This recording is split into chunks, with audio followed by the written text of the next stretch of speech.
O futebol foi maltratado até na forma de apontar o finalista da Copa América.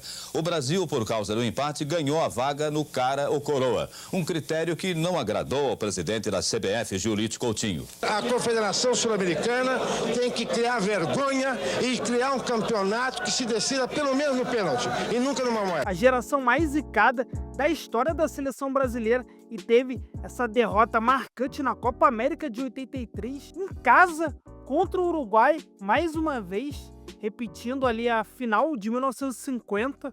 Eu vou te contar um pouco a respeito desse momento aí, pós-Copa do Mundo de 82, com o técnico Carlos Alberto Parreira à frente da seleção brasileira. Um novo ciclo, um novo momento, mas nada mudou, senhoras e senhores. Mesmo com jogadores novos, oportunidades com mais jogadores, por exemplo, o Roberto Dinamite foi titular, foi bem durante o torneio. A gente teve ali outros jogadores também se destacando muito e, evidentemente, esse estereótipo que ficou marcado ali na seleção brasileira. Mas isso aí é o retrato um pouco do que era o futebol brasileiro, uma bagunça de quem comandava os militares, e depois, quando os militares saíram também, passou o poder e nada mudou, só ladeira abaixo, só piorou. Então é um momento bastante marcante da história da seleção brasileira.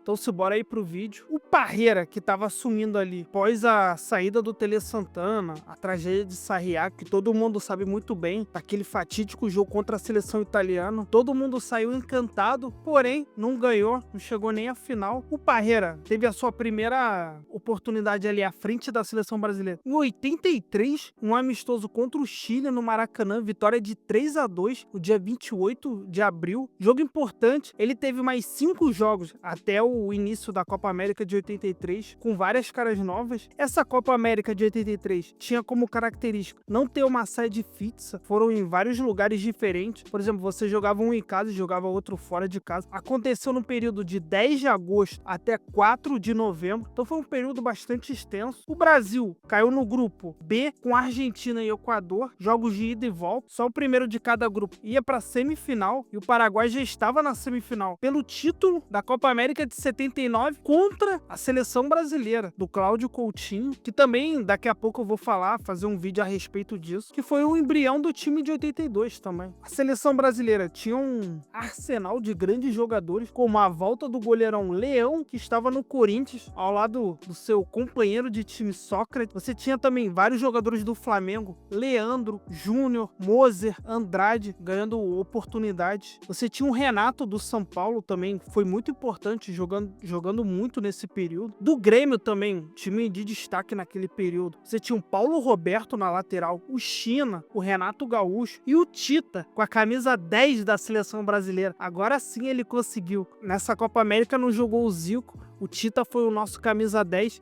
Porra, ele foi um baita jogador. Isso aí nego não pode nem criticar, porque ele jogou muita bola, com títulos, gols, assistências, jogador completaço aí. O pessoal persegue um pouco ele, beleza, dá motivos pra isso, mas dentro de campo a criança fez a diferença em vários momentos, não na seleção brasileira nesse período, mas nos clubes com certeza. Você também tinha outras figuras como o Jorginho Putinati do Palmeiras, quem lembra dele aí, fez quase 100 gols pelo Verdão. Éder, Careca, Roberto Dinamite, foi titular e artilheiro dessa Copa América com a camisa da seleção brasileira. O time era muito promissor nas mãos ali do Carlos Alberto Parreira, retornando à seleção brasileira. Ele que havia trabalhado ali na Copa do Mundo de 70 com a seleção, foi preparador físico, então ele conhecia muito bem o ambiente, a seleção, tudo o que era o entorno ali, a pressão que a gente sabe que sempre teve, sempre vai ter, dos jornalistas, dos torcedores, mas foi um desempenho bem aquém ali, a competição inteira o Brasil deixou muito a desejar, mesmo ele testando alguns nomes interessantes para a época, que estavam jogando bem, mas dentro de campo não conseguia dar liga, os resultados não vinham. Eu vou contar agora.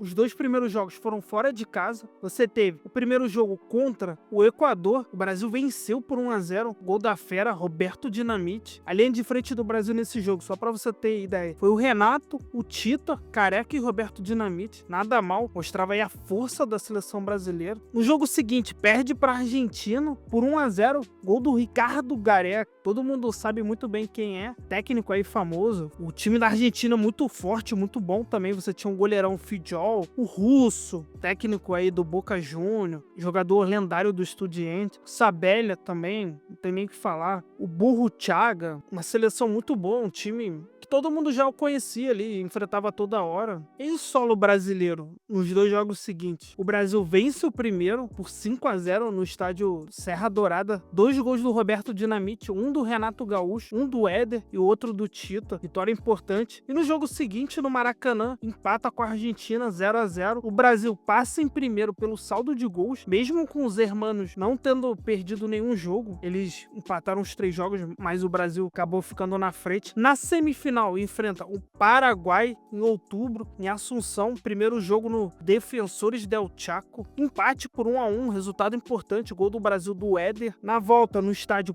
Parque do Sabiá, em Uberlândia, outro empate por 0-0, mostrar ali um jogo chatinho, mas o Brasil tinha vantagem, acabou passando para a final para enfrentar o Uruguai, adversário histórico da seleção brasileira. Bem, aquele jogo, na verdade, foi o jogo mais estranho que eu já participei na minha vida, né? Nós tínhamos empatado o primeiro jogo lá no Paraguai, né?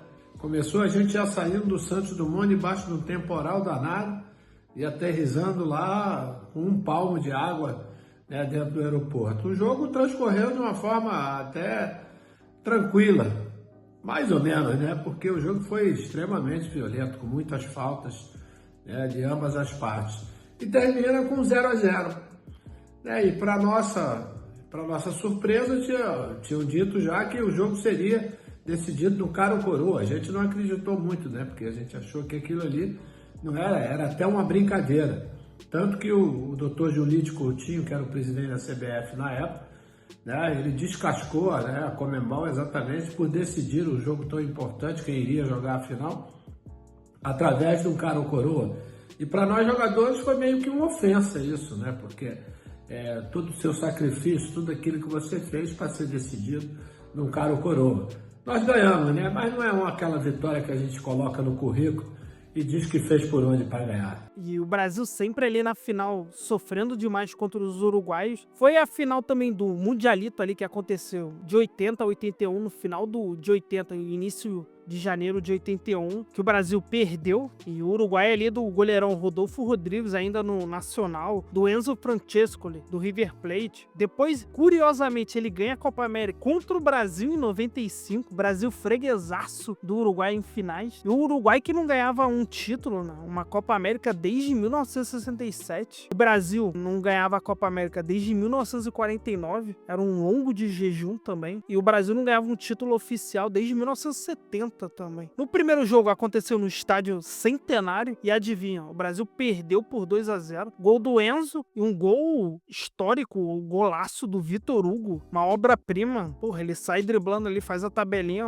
um gol de respeito mesmo, literalmente. E o segundo jogo, na Bahia, no estádio da Fonte Nova ali, em torno de 90 mil pessoas, o povo nordestino representando sempre, mais uma vez. O time do Brasil que entrou em campo foi o goleiro Leão, nas laterais o Júnior, o Paulo Roberto, na zaga a gente tinha o Márcio, Rossini e o Moser, no meio de campo China, Sócrates, Tita e o Jorginho, e na frente o Dinamite e o Careca, um baita time, um time de respeito ali, não tinha como você criticar uma seleção dessa. Infelizmente, igual eu comentei, foi uma Copa América bastante ruim o desempenho dentro de campo. Isso aí refletiu no resultado que foi 1-1. O Brasil evidentemente não ganhou o título, mesmo com o gol do Jorginho, e o Uruguai com o gol do Carlos Aguilera. Mais uma derrota para o Uruguai na final. Infelizmente, já demonstrava ali um pouco do que era o período ali da seleção brasileira, o reflexo de tudo que envolvia, né? A geração, a pressão que os jogadores estavam sofrendo, mesmo com o enorme sucesso deles nos seus clubes ali, jogadores campeões do mundo de 81, depois o Grêmio em 83 também, uma base muito forte do Parreira, e o Parreira acabou se despedindo também da seleção brasileira pós Copa América de 83, ficou apenas 14 jogos, 5 vitórias, 7 empates e 2 derrotas. No seu lugar, Edu Coimbra. Depois, no final ali do ciclo, teve o retorno evidente do Tele Santana, mostrava um pouco o reflexo, a bagunça do que foi essa seleção brasileira dentro e fora fora de campo, mas principalmente fora de campo. E a gente vê o reflexo disso nos resultados e nos maus desempenhos que o Brasil, infelizmente, mesmo com grandes jogadores, craques de bola, não conseguiu nenhum título. Se você gostou,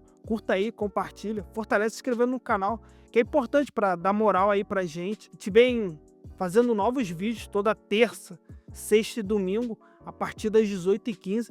E vou ver se eu coloco vídeos diferentes aí em outros dias também. Então é isso, dá aquela moral, se inscreve aí, curte, valeu, até a próxima, fui!